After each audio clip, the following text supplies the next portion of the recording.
I'm Bob Andelman, and this is a Mr. Media Interview. On today's show, I'll talk to Lida Sideris, a one-time Hollywood studio attorney who's branched out into mystery writing with her first novel, Murder and Other Unnatural Disasters. Stick around. Somebody is dead when the book starts, and snooping around is liable to get an amateur private eye in a world of hurt by the end.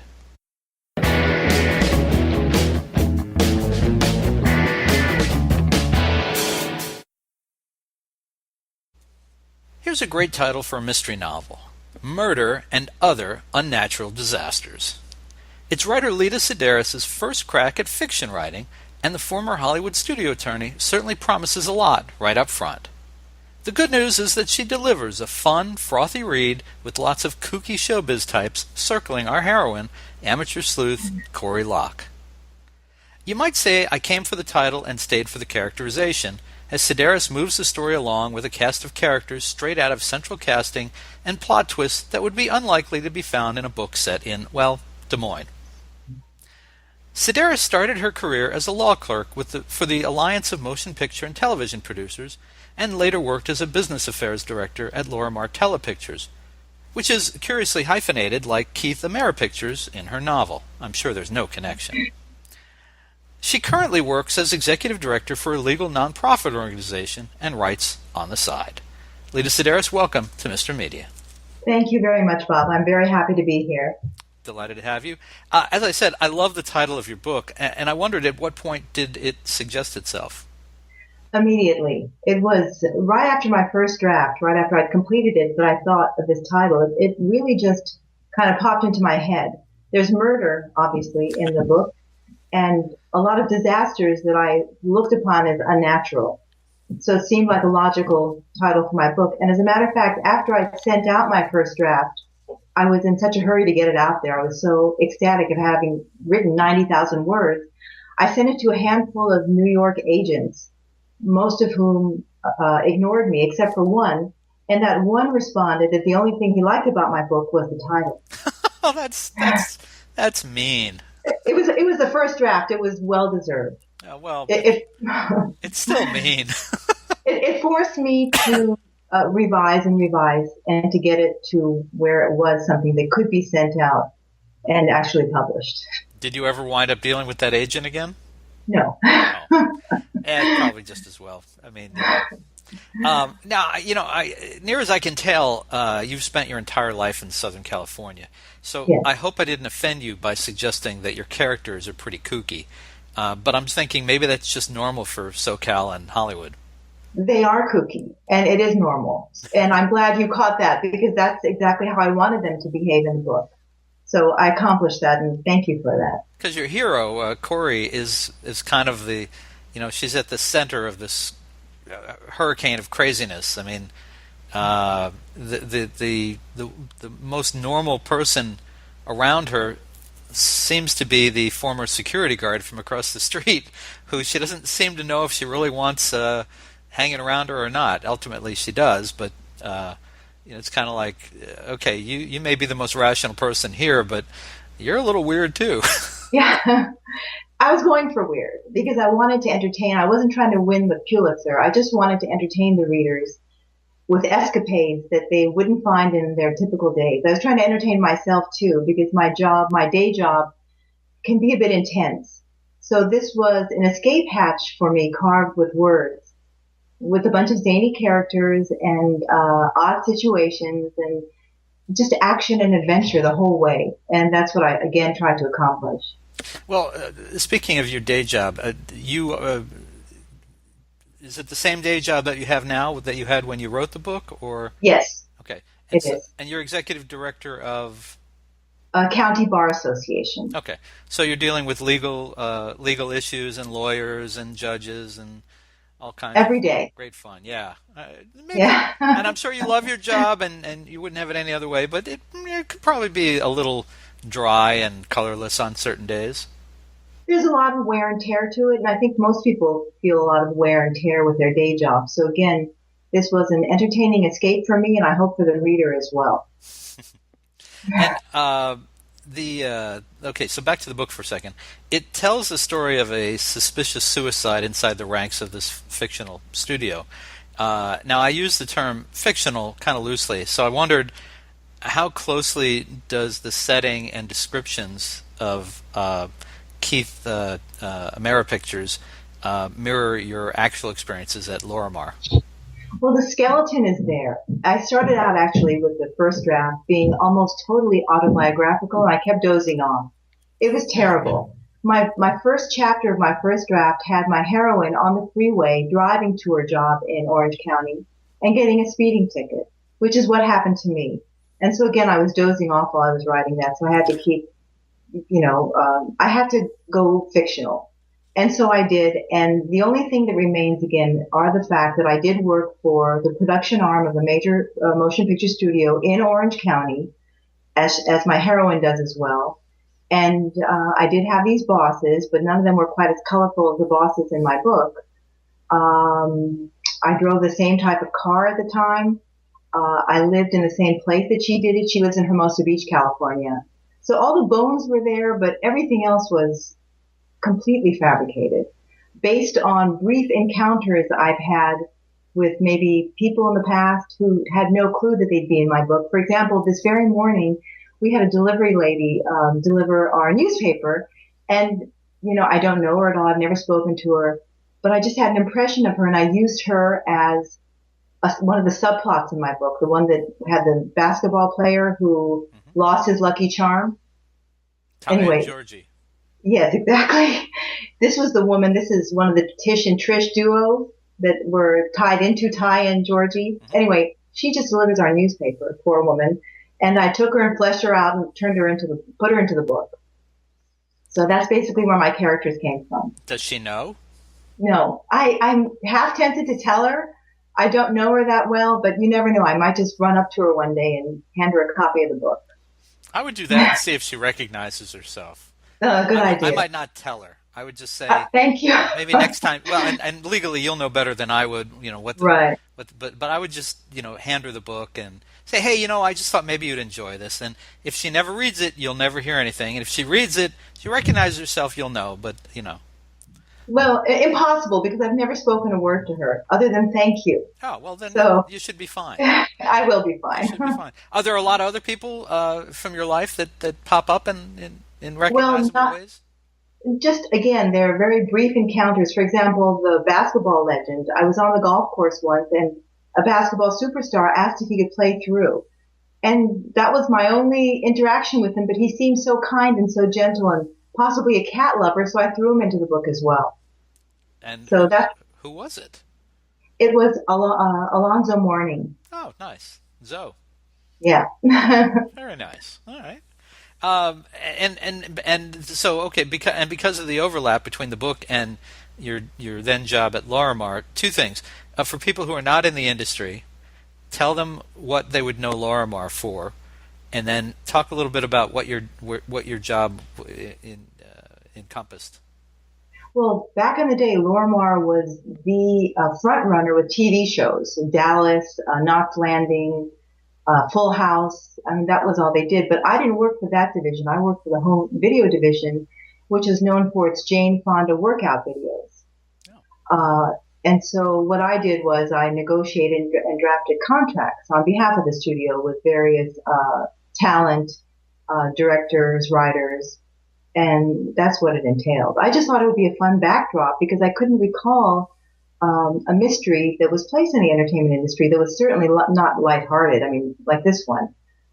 So I thought it would be a fun, and it's what I knew. So I was writing what I knew, and I was removed enough from it where I could look at it objectively and turn it upside down and twist and turn events and come up with a mystery. Now, in the book, your character Corrie, who's the lawyer there, kind of representing you, deals with contracts for directors and folks that are for some of the worst products I have ever imagined. So I have to ask you, what were some of the, and this is years in the past, what were some of the worst Lorimar projects that you that came across your desk? Well, I can't really name any, but there were some that there was one in particular that I found embarrassing, but You may recall the scene where she gets the F-bomb tirade by, as I say in the book, a two-bit agent. That actually did happen. That's the only scene in the book that did happen to me. And it was right when I started there, and I was caught at a loss. I didn't know how to react because I hadn't done anything, never met the person, and he was just taking it out on me for something someone in the marketing department had done. So that was probably the worst thing that ever happened while I was there. And that's why I remembered it. And I thought, well, I'll just hit her with this too and see how she reacts. Well, that's a good scene in the book too, because I think it's a great scene to recommend in the book because it happens. Corrie answers the phone and gets this tongue lashing from this person who she's never spoken to before because it's her first day on the job, and lets the person get it all out, and then says, "Okay, you've never spoken to me before, so you couldn't possibly be that mad at me. Who are you mad at?" I like that. I enjoyed that. Thank you. Yeah, no, that was good. Which reminds me, if I don't mention it again, so if someone's watching this and trying to decide whether to buy the book and read the book, whether in physical or as any book, if you go to Lida's website, lidasideris.com, you can actually listen to the first chapter. It's about 7 or 8 minutes of audio from the first chapter. It might be a fun way to just kind of get your feet wet and see if you like the book. So, thank you. It was fun for me to get my feet wet and read, because that's me reading the audio, so that was a lot of fun. And did you do the complete audiobook, or is it just the chapter? No, just the first chapter. Okay, I wondered about that. All right, that was kind of interesting. So no one else has come to you and said, "Hey, I recognize myself in the book. How dare you?" or "Thank you," or any of that kind of thing? No, I've had people say, "Is there a me character in your book?" And I said, "Not unless you've done this and that," and they haven't. So I actually asked someone who worked closely with me at that time. I said, "Does anything seem familiar to you?" And she said, "No, I can't remember most of the people." And I wish things like that had happened, but if they didn't. So no. All right. Well, and so how did you go from a legal career to starting to write? And I saw that you had won a scholarship at one point from the Mystery Writers Association, and you've done some magazine writing and some newspaper writing. But to actually tackle a novel, with this legal background and full-time, legal responsibilities, how did this come about? What interested you? I've wanted to write a novel probably for about half a century. I've been wanting to do it, and it seemed daunting. So I did little pieces along the way, as you mentioned, articles and essays.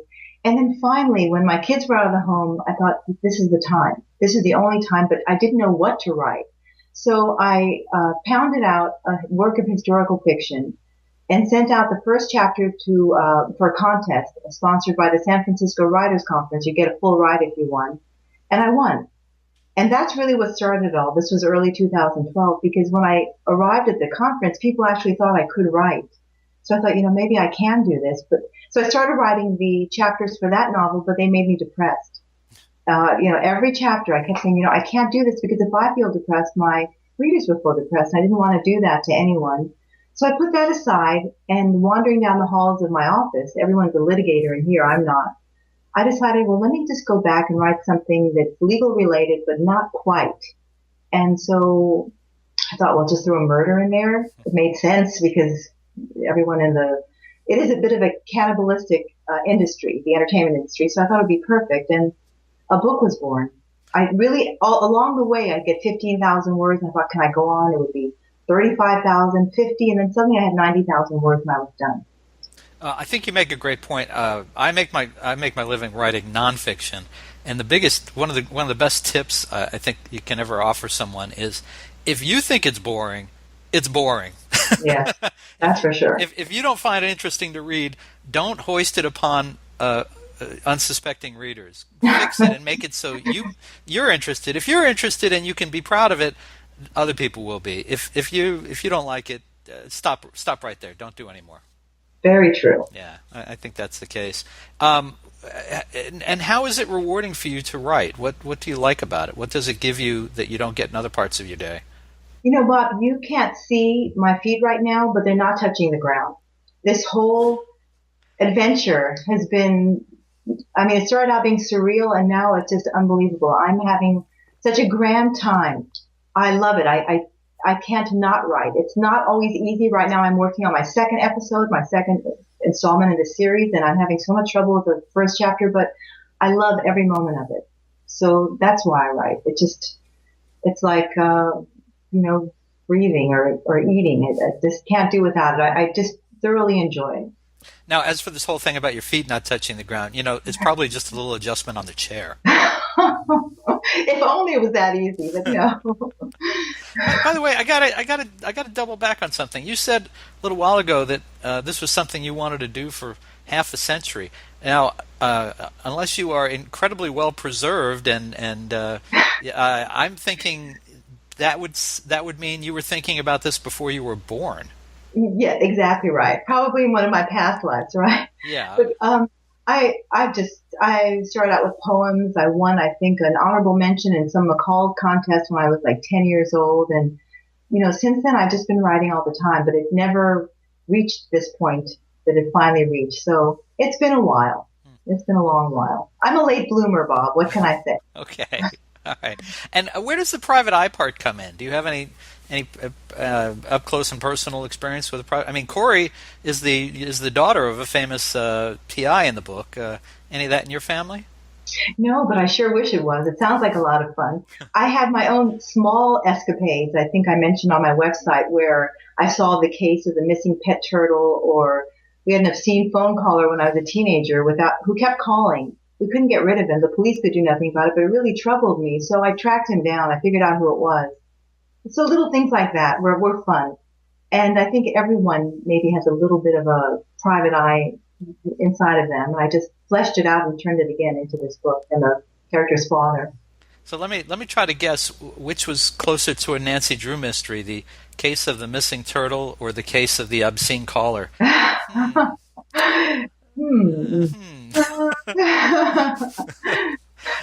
Just checking. And have there been any particular writers or teachers that have influenced you either on the legal side or on the writing side over the years? I love Janet Ivanovich and her Stephanie Plum series because they give me it's just, again, pure entertainment. An air flight has gone by quickly thanks to my reading Stephanie Plum. I also enjoy the Alexander McCall Smith series, the number one Ladies Detective Agency series that he wrote. I'm actually reading the latest installment right now. I love those books because after I'm done reading them, they give me a little lift. I feel better for having read them. And so that's what I want to, that was my objective with my own writing as well. I actually had Alexander on the show a couple of years ago. Oh, did you? Yeah, see, now you're in that company. Wow, I'm big time. I think it was tied to when the short-lived series based on the... Right. Yeah. I love those books. Love them. And so with the book, are there a bunch of unpublished manuscripts in a drawer, or did you just start with this one and you mentioned that you had to keep rewriting and rewriting? Revising and revising, I should say, because just things didn't work for me, or as you said, they were too slow. Any unpublished manuscripts were not this one. I have the historical fiction that I don't know if I'll ever finish, again, because of the depressing aspect. And I wrote a nonfiction, too, that had to do with dealing with human nature. But I couldn't do that one either. I put that one aside as well because it was more negative than positive. So for now, I think I'll stick with the lighthearted mysteries. Now, when I interview an author who's written fiction, I don't read to the end before the interview. So I don't know if Corrie survives the book. I assume she probably does. But so I guess, as we kind of wrap up, I'm wondering, will there be another Corrie Locke mystery, or will you, what are you going to do next? I'm working on that currently, almost as we speak. But that's interesting that you said you haven't gotten to the end yet, because some people ask me, are these carefully outlined or plotted out? And absolutely not. I fly by the seat of my pants. I do everything, I'm afraid to say, by the seat of my pants. I don't think I've ever had a job for which I was qualified. But I was really surprised with who ended up being the perpetrator in the end of this book. And my first reader said the same thing too, because I felt, again, if I couldn't be surprised, would my reader be surprised? So I'm curious to see, Bob, if once you're finished, you'll have to tell me if that's what you were expecting. Well, I'm curious to get to the end. It always drives me crazy. It drives me crazy when there's someone doing interviews of authors and they've read to the end and then they give away something that they shouldn't. Oh. So I've always tried not to do that. But on the flip side, I hate talking to someone like yourself and being where I am, which is about 2/3 to 3/4 of the way through, but I cannot bring myself to read to the end until after we do the interview. It's just, kind of a safety feature of the show. Thank you for that. You're welcome. You're welcome. And by the way, you said that you don't think you've ever been qualified for any of the jobs you've held. You may want to retract that statement, counselor, because I don't know how many years you've been in your current job, but they can always come around and want to. No one's complained. Yeah. No one's complained. So I've got the legal degree. That I have, but the jobs have always been a little bit different than what I've done just prior. Okay. And they've been okay because when as we said, when you're excited about something, you're bound to do it well because you're motivated. Mm-hmm. All right. Well, that sounded like a little bit of Corrie when you were talking too, because she doesn't seem entirely confident that she can that she has the qualifications for the job she has. Right. Especially when she references the law school she went to, you're thinking, Well, that when I had the job at Lorimar-Telepictures, I had worked in the entertainment industry. This was my second job, but the Alliance was something completely different. So I didn't know what I was doing, but I looked really good on paper, and that's probably why I got the job. And so they just assumed I knew what I was doing, but I was really so green that if I lied in a patch of grass, I'd be totally camouflaged. But it worked out because I think I am a fast learner. So within a few months, it was like I'd been there for years. All right. So you look good on paper. Then you look good on you look good on camera now. So I think you're pulling it off. Thank you. You're welcome. All right, well, folks, listen, you can find Lida Sideris' first mystery novel, Murder and Other Unnatural Disasters, in great stores everywhere, or you can order it right now at a great price on MrMedia.com. If you're familiar with the show, if you're watching on MrMedia.com on the website, either to the left or the right, underneath the video, you'll see the cover of the book. You can click on it right now. You can order it. My understanding is Amazon can deliver via drone in 30 minutes or less. That's what I hear. I don't know if it's true. And then, of course, you can get it as an ebook, or maybe they'll send it to you in a day or two. I'll let you work out the details. Lida, website is lidasideris.com. Yes. Which is LIDASIDERIS.com. Perfect. Mm-hmm. No relation to Amy or David, I'm assuming? Nope. Okay. Just thought we'd check. And I know you're on Twitter and Facebook as well, so your fans can find you. Yes. All right. Well, it has been a pleasure reading the book. Very nice to meet you. You're charming. Thank you. Quite charming. And thank you so much for joining us on Mr. Media today. Thank you so much for including me, Bob.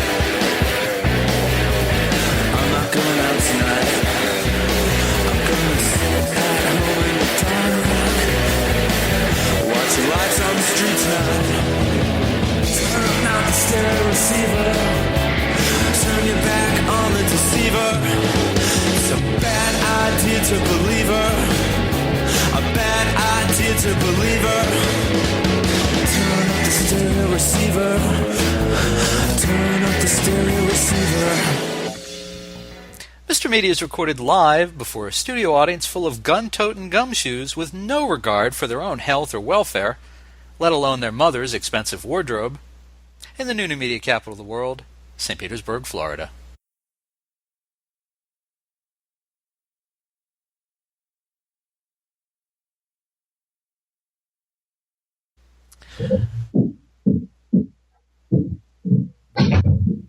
I'm hearing that. I don't know what that is.